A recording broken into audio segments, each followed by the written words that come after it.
The cabin hums, your seatbelt tight across your waist, and outside the Kuala Lumpur, night glows faintly beneath scattered clouds. You board Malaysia Airlines Flight MH370, thinking it is an ordinary journey, but what lies ahead will turn into aviation's deepest scar. It is March 8th, 2014. The aircraft, a Boeing 777-200ER, registration 9M MRO, one of the safest and most reliable long-haul jets in the world. On board, 239 people, 2 pilots, 10 cabin crew, and 227 passengers from 15 different nations. The scheduled route is routine, Kuala Lumpur to Beijing, 6 hours across the South China Sea with an arrival just after dawn. Captain Zaharieh Ahmad Shah, 53 years old, sits left seat. He has more than 18,000 flight hours and is respected among colleagues as calm and meticulous. To his right is First Officer Farik Abdul Hamid, 27, finishing supervised training flights on the 777. For him, this is almost a graduation into long-haul command. Both men check the instruments, run through the departure checklist, and push back from the gate at 35 minutes past midnight. Taxi lights sweep across the tarmac as the wide body roars down runway 32R. The climb is smooth. Passengers, families, students, business travelers settle into overnight sleep. To anyone on board, nothing feels abnormal. Flight attendants begin serving drinks, the soft cabin glow easing travelers into drowsy silence. The 777 reaches cruising altitude 35,000 feet. Radio calls confirm smooth handoffs between Malaysian controllers. The flight path arcs northeast over the Gulf of Thailand, a well-traveled airway. On radar screens, MH370 is just another green blip moving steadily toward its destination. But in less than an hour, that blip will vanish. Somewhere in the quiet darkness above the South China Sea, the journey will slip into the unknown, and the world will begin asking questions it still cannot answer.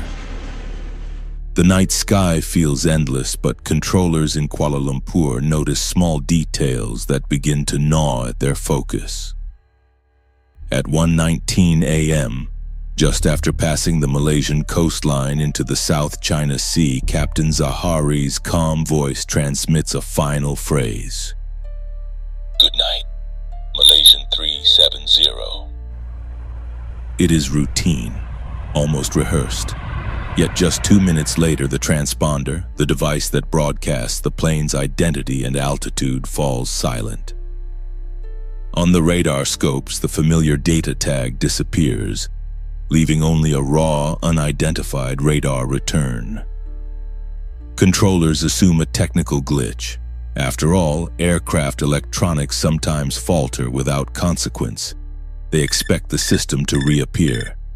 But as the minutes tick, it does not. At the same moment, Vietnam's air traffic control waits for MH370 to check in as it enters their airspace. The call never comes. Their radio frequencies echo with silence. What unsettles the situation further is the aircraft's radar trace itself. Instead of continuing straight toward Beijing, the faint primary radar signal shows a sharp left turn.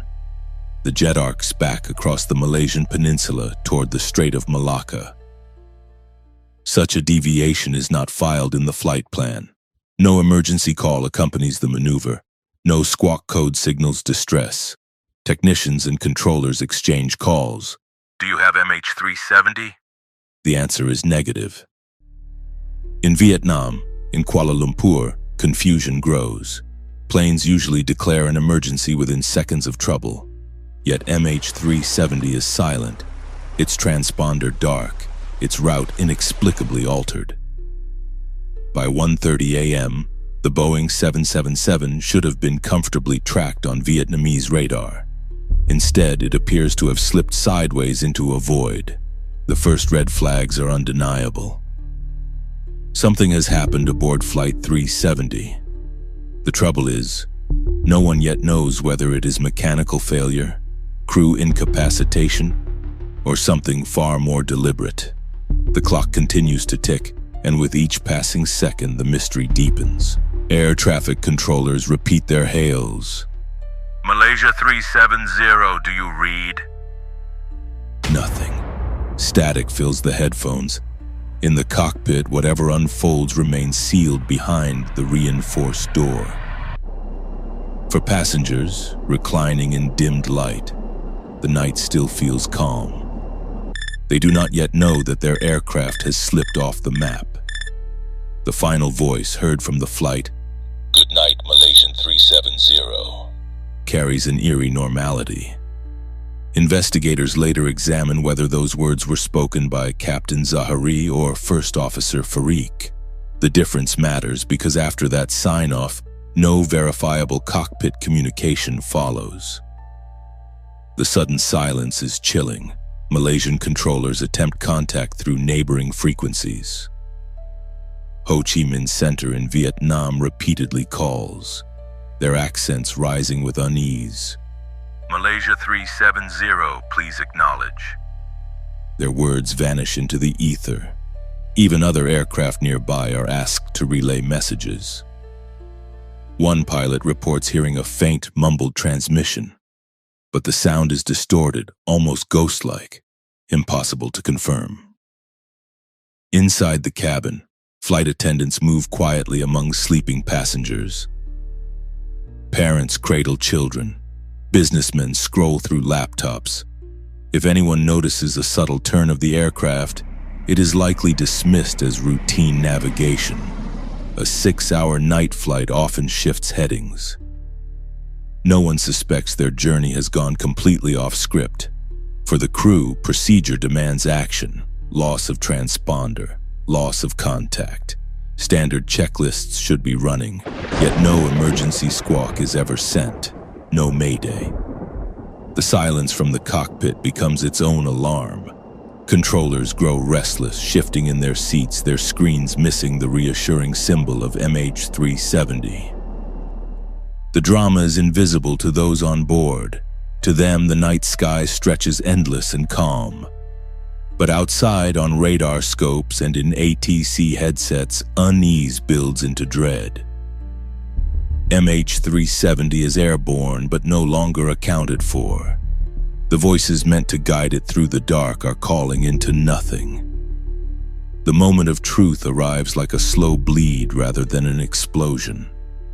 At 1:37 a.m., automated data bursts from the aircraft's ACARS system, the digital link transmitting engine and performance information. Cease without explanation. Within minutes, the Boeing 777 is no longer just off course. It is effectively invisible to civilian radar.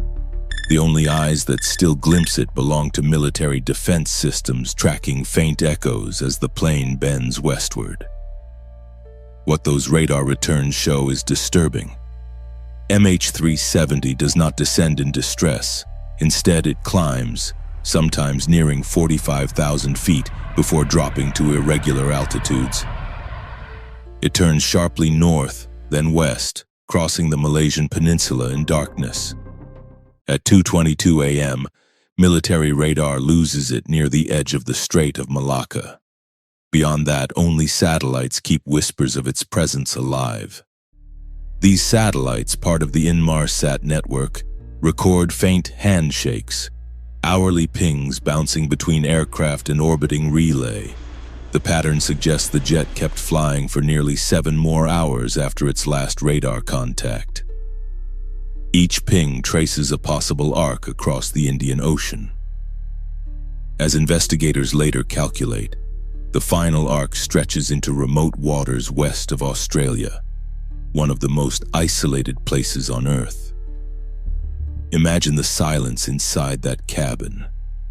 If oxygen had been lost, passengers may have slipped into unconsciousness within minutes. The cabin dark, the hum of engines the last lullaby. If control was deliberate, the pilots maintained their secret course without a single word to the world outside. The climax is not fire nor crash on land, but a plane vanishing into an ocean larger than comprehension. At 8:19 a.m., one final satellite ping whispers, then stops forever. No distress call, no wreckage in sight, just silence. The kind that chills your bones because it leaves no answers, only questions. Dawn breaks over the South China Sea, but the radar scopes still glow empty. Families waiting in Beijing scan arrivals boards that never update. Hours later, Malaysia Airlines issues a haunting statement. We have lost contact with flight MH370. The search begins with urgency. Dozens of ships and aircraft sweeping the Gulf of Thailand. But as days stretch into weeks, the focus shifts. First to the Malacca Strait, then far into the southern Indian Ocean following those faint satellite arcs. For years, teams combed the ocean floor with sonar, deep-sea drones, and vessels capable of mapping trenches 3 miles below. Nothing. Only in 2015 do fragments begin to wash ashore. First a flaperon on Réunion Island, then other pieces scattered along the coastlines of Madagascar, Mozambique, and Tanzania. Each barnacle-encrusted shard whispers confirmation. The 777 met the sea, though its grave lies hidden. Theories multiply. A catastrophic fire? A sudden decompression leaving the crew unconscious while the jet flew on autopilot until fuel ran dry? Or more chillingly, deliberate diversion by someone in the cockpit? Investigators pore over flight simulators, maintenance logs, and the pilots' personal lives, but no conclusion withstands the silence of the black boxes still unrecovered. For families of the 239 aboard, closure remains out of reach. Vigils turn to anniversaries, grief to exhaustion. Their loved ones' names hover in limbo, carved into marble memorials yet absent of final resting place. Aviation authorities stress the lessons learned: better tracking, stronger international coordination, new satellite monitoring, but the void of MH370 endures. And so the story ends not with resolution but with echo, a flight that lifted smoothly into a calm night sky, only to slip into the vast unknown. Whenever I close my eyes, I imagine the stillness of that final ocean resting place, an unsolved chapter suspended between memory and mystery. The ocean keeps its secrets, and MH370 drifts within them, reminding us silence can be the loudest terror of all. Another Malaysia Airlines flight that suffered a tragic end was MH17. Click here to learn about its story. See you there.